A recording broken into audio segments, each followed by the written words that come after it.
Let's build a rainbow from your heart to mine.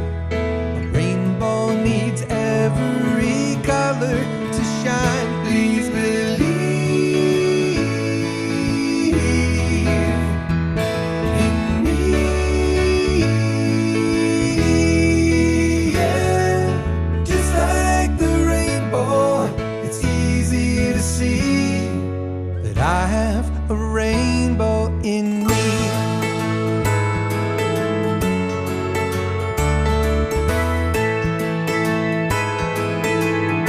Yeah, yeah. Every snowflake is different. No two are ever the same. Every bird sings a different song, and if you sing from your heart, you can never go wrong. And believe in me. Yeah, just like the rainbow, it's easy to see that I have a rainbow in me. Yes, I will follow the rainbow, I'll follow the dream, 'cause I have a rainbow in me.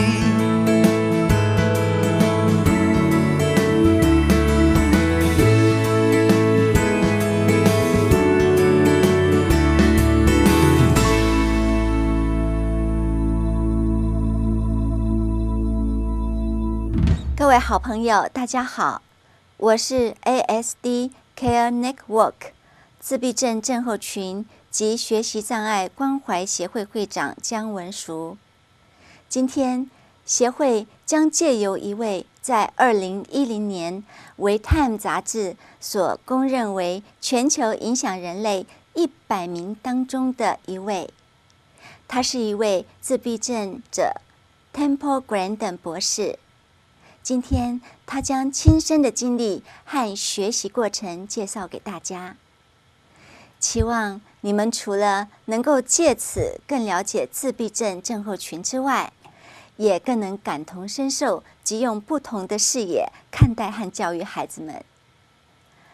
真实生活中的语人 Kim Pick 常说：“请看我们所能做到的事情，不要专注在我们的弱点。”各位好朋友，让我们一起为自闭症症候群以及学习障碍的孩子们努力。很多时候，不是我们做不到，而是我们没有想到要去做，或者没有机会接触到这样的孩子。所以 ASD Care Network 最主要的目标，就是要为大家宣导，让大家对这样的族群有更深切的了解。今年2011年 ASD Care Network 要带领大家创造一个新的手势，手牵手，护心心，加油！ Network in Los Angeles. Okay. And then originally it was organized by some parents. Okay. And then for the autistic kid. Okay. And later, the CEO or the officers, they don't have kids of autism. Right now they're wondering what this organization can do more for those kids. I don't understand the question. They're saying they don't have kids with autism? No. Yeah, those CEO, the officers, the people that run this organization, right now they don't have kids of autism. But And what is this organization? The parents that join this association are autistic kid parents, and they have autistic kids. But the association is wondering what else can they do to help more. Well, I think parents with autistic kids need to get to a support group with other parents. Of course, I think some of my books might be helpful. There's a lot of good videos up on YouTube and on the internet that they can look at. They just have got to learn more. But I think it's real important for parents to get in a support group where they can network with other parents. I think that's really important. So they know that they're not out there just alone. So when I also read the book your mother wrote, that Yeah. when at that point in time, basically they don't have this kind of support. Well, they didn't have any of those things, but fortunately I got very good early educational intervention. I can't emphasize enough for 2, 3, and 4-year-olds, they need 20 to 30 hours a week of teaching by an effective teacher. The worst thing you can do with an autistic 2-year-old is let him sit in the corner and rock. He's not going to develop if you do that. Nothing is a worse thing that you can do. And then currently, our education system does have this capability. You do have teacher like 1-in-1 or 2 in sometimes 7 teacher for 15 Yeah. students. But I know the budget is going to cut, and then a lot of school teachers are laid off. It's impact everywhere. With these little kids, 2, 3, and 4-year-olds, we got to get somebody to work with them. It can be grandmothers. It can be people from the church. The important thing is to spend 20 or 30 hours a week of one-to-one contact with this kid where you keep him engaged.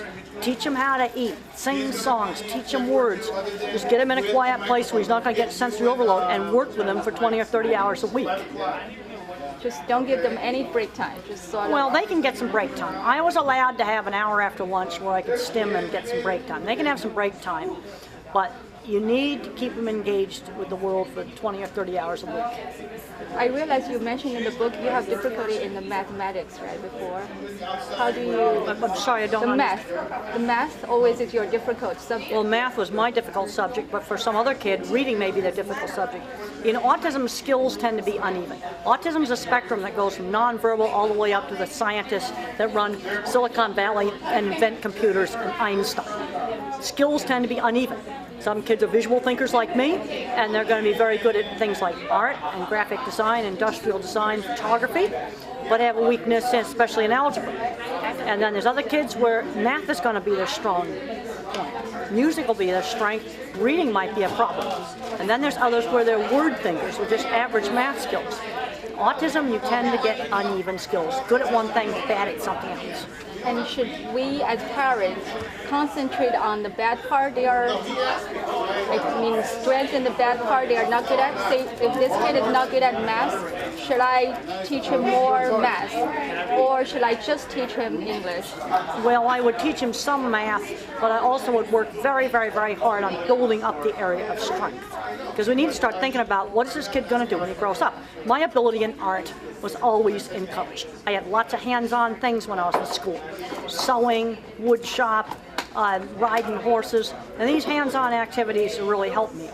And those activities became the basis of my career. So we need to start thinking when kids get into middle school, what they're going to do when they grow up. We've got to start teaching job skills. I think it's a shame all the paper routes are gone, because that's something where a child every day had to deliver those papers. Now today he could do something like walk dogs, and that's something he's going to have to do every day, just like the paper route. Teaches important work skills. If a child's good at art, he needs to learn how to start doing art for other people. If he's good with computers, how about fixing other people's computers, making PowerPoint presentations for people, learning how to do things that other people want. Okay, so this is sort of cultivate their future work capability. Well, we need to start teaching work skills by middle school. By the time that kid's 13 years old, he needs to be doing some job things. When I was 13 years old, I did a little sewing job 2 afternoons a week, hand sewing hems on dresses. And I loved the money that I got from that, and I bought it on I bought a whole bunch of striped shirts with the money because I liked the striped shirts. I was taking care of 9 horses when I was 15.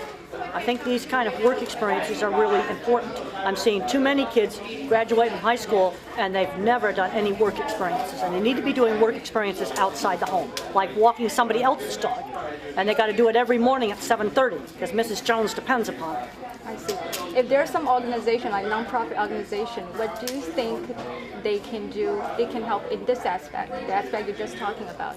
Well, one of the aspects is setting up programs where parents can get together and network. There's a program called Families Together run by Chris Curry, and what Chris Curry does is she sets up these weekends where a whole bunch of families can get together, the kids are given activities to do, parents can network and just network with each other. I think it's really important for parents to network so they know that they are not alone.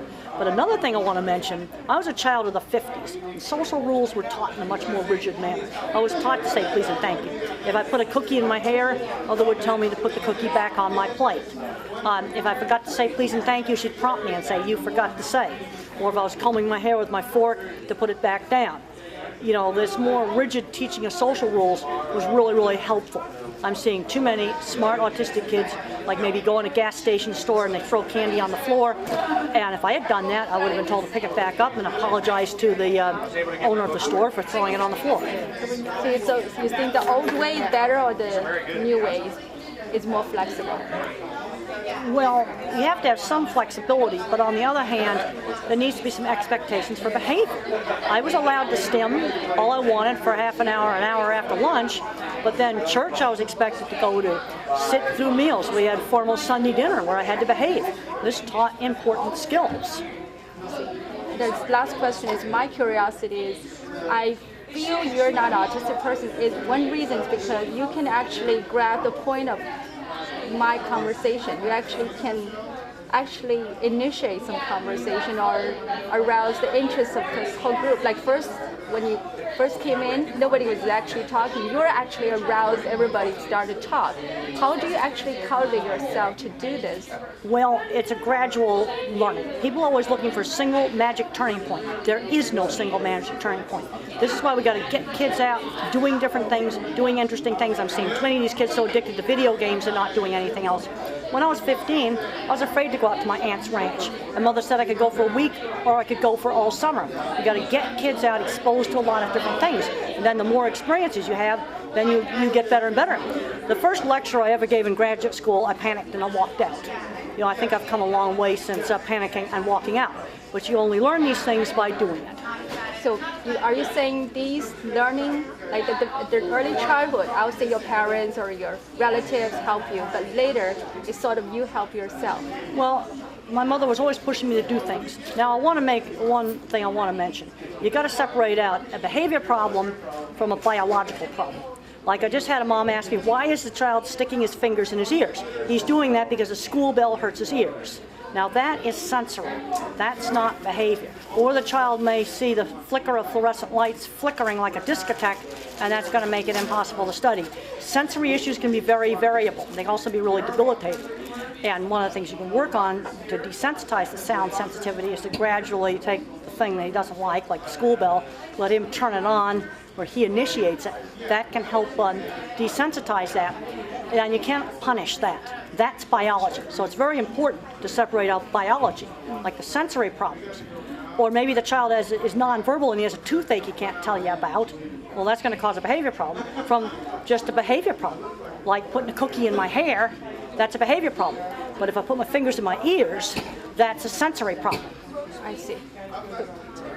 You actually know yourself has a sensory problem, and you know, okay, I can create this machinery to help me calm down. A lot of kids probably doesn't know.